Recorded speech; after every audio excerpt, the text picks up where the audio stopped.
المخاوف بشأن تبعات عمليات تصنيع الأرز في الصين من البلاستيك وتوزيعه وتصديره إلى الخارج، حيث أشارت بعض التقارير إلى وجود نحو 9 ملايين طن من الأرز المصنع من البلاستيك في الأسواق العالمية أنتجته الصين خلال عام واحد.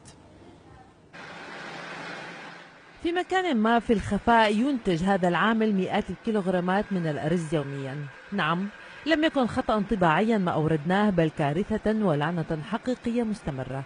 فالفيديو الذي نشر مؤخرا على مواقع التواصل الاجتماعي فجر جدلا ومخاوف قديمة بشأن حقيقة تصنيع الأرز البلاستيكي في الصين واتساع رقعة مستهلكيه في العالم.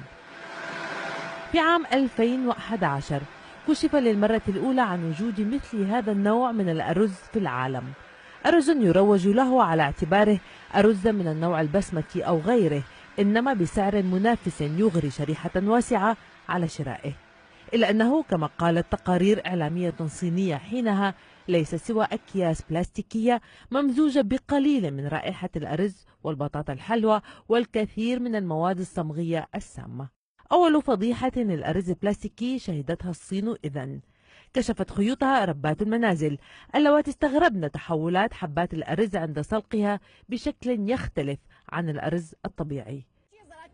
بعد الصين فجر الأرز البلاستيكي فضيحة مدوية ثانية في إندونيسيا، وبعدها في الهند وفيتنام وسنغافورة، عاما بعد عام وصولا إلى نيجيريا وبعض البلاد العربية.